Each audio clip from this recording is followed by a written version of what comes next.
Well, good Thursday morning. The rain moved in overnight, but brought some colder temperatures with it. We have your forecast on this Thursday, March 19th, 2009. I'm Lisa Cooney. And I'm Todd Dykes. We're going to have your top five in just a moment. Nice to see you back, Good Lisa, to be back. after a couple days off. And Derek, always good to see you on a bright and early at this time of the morning. Why is it just good to see me and always good to see you? Well, you know, some days, I'm just kidding. Some days Lisa's questionable. Yeah, no doubt. I'm going to get smacked momentarily. That's a good way to start my morning. Why not? Hey, so like Lisa said, rain did move in overnight. Yeah, beautiful day yesterday, though. 75 degrees. Amazing. Bring more of it. Hopefully opening day can be like that. Right. Are we about in that stretch, though, where we can expect more of that than what we're having right now? Of course. You know, the closer you get to the end of March, early part of April, we're going to see more of these 60s and 70s on the 7-day forecast. Not through the weekend, though. We'll be a little bit on the cool side, especially today and tomorrow. Let's get right to the forecast. We had rain all night long, and we're still seeing some rain, especially south of Cincinnati right now. Let's take a look at the Power 5, and we're tracking some heavier rain just south of the 71-75 split, where you see that big blob of yellow and orange there.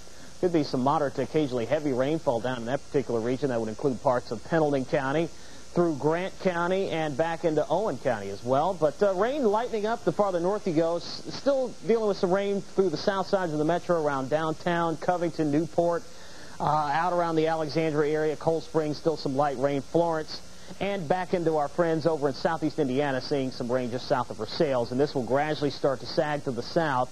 So here for the next hour or so, likely raining into northern Kentucky, and then I think we'll see a gradual end of the activity by about 9 o'clock this morning. Yesterday's number, as I mentioned earlier, 75 degrees. Beautiful afternoon after seeing temperatures yesterday morning right around 40 degrees, so a pretty decent warm-up through the afternoon. Right now we're at 48 degrees. Winds have now shifted out of the north, now blowing out of the north at about 6 miles per hour, so that's helped to cool things off, and the relative humidity at about 89%.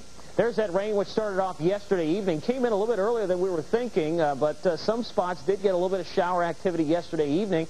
And again, it looks like that the rain will start to push out of the area by mid-morning into late morning. I do think most of us will start to dry out by noon, and then skies will become partly cloudy through the afternoon as a northerly wind starts to bring some drier air into the region. Futurecast shows that rain pushing out, skies partly cloudy this afternoon. Clear skies tonight. It'll be chilly overnight with temperatures back close to 30 degrees, and then tomorrow for the first day of spring, we're going to be way below average.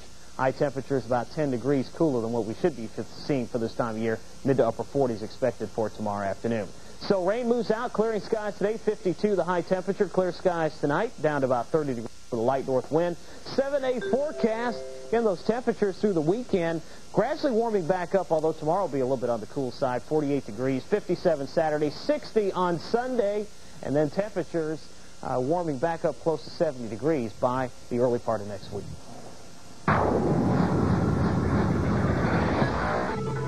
We are getting straight to the top 5 this morning. A man accused of being a serial killer is heading back to court. And today, Anthony Kirkland faces the court on new charges. News 5's Christina Cruz has the #1 story this morning. Christina, good morning to you. And good morning. Hamilton County Prosecutor Joe Dieters said Kirkland should be executed for the murders of Esme Kenny and for 2 other women in 2006. Dieters is concerned. They say they have mixed feelings about the death penalty. Kirkland will be arraigned again today on numerous charges, this time including gross abuse of a corpse. Reporting live downtown at the Hamilton County Justice Center, Christina Cruz, News 5. Christina, thank you. And today, members of Ohio's Department of Rehabilitation and Corrections are going to be in town. They'll be looking into that halfway house Anthony Kirkland was kicked out of.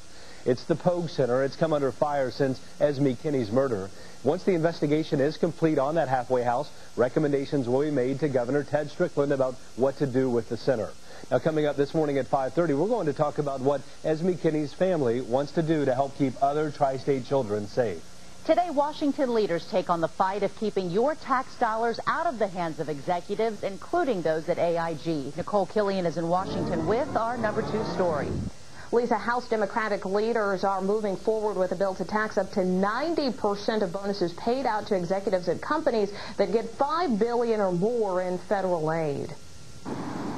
We've been Street, and their state plans to devote more money to bring more tax dollars into the state. Reporting live, Allison Montoya, News 5. Allison, thank you. Always a big issue there. All right, 5:05 is the time. Let's turn once again to Chief Meteorologist Derek Beasley. And a rainy start, Derek, but is it moving out?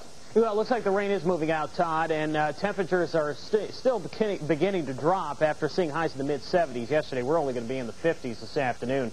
And the Power 5 showing the rain moving out of most of Cincinnati, although the extreme southeastern parts of the metro still dealing with some light rain, particularly in Claremont County. And down into Kenton, Boone, and Campbell counties, the central and southern parts of those counties still seeing some rain. The heaviest rain now into parts of Owen and Grant County, especially Falmouth and down around the Dry Ridge and Crittenden areas. Some very heavy rain falling south on 71 and south on 75 as well. Temperatures now into the upper 40s to around 50 degrees for your morning drive. The roads are wet, so watch out for that. A few lingering showers around, especially south of the Ohio River. Temperatures remaining into the 40s. Brandon Hamilton's got the latest look at traffic for you this morning with real-time traffic controls. Good morning, Brandon. Well, good morning, Derek. We do have one spot to watch out for on the interstates. Watch out for flooding 71 southbound past the Lytle Tunnel. That is blocking the right lane. Good news, though, it is not causing a backup. Let's go ahead and take you outside to 71. This is looking southbound towards the Lytle tunnels, so this is the southbound side right here. It is not causing a backup. Just do watch out for that as you make your way through the Lytle tunnels. Aside from that, problem-free elsewhere. 75 at Newman Way. This is looking northbound towards Glendale, Milford. Delay-free in that area. I'm back at 6:17 with another update, guys. Okay, Brandon, we'll see you then. It's 5:06 right now on News 5 Today. The brother of Terry Schiavo spreads the Right to Life message coming up at 5:15, where you can hear the story here in the Tri-State. Also on the way, police asking for your help. They say a woman was kidnapped and raped near Miami University. Their investigation, you're asked to contact Oxford Township Police. That number on your screen at 523-7131. Or you can call Crime Stoppers at 352-3040.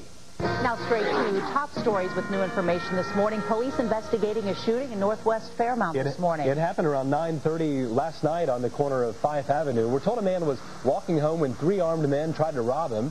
When he refused, they shot him in the back. Police say the men then ran to a getaway car, and they haven't been found since. No word yet on that victim's condition. New Richmond Police Chief David Willoughby has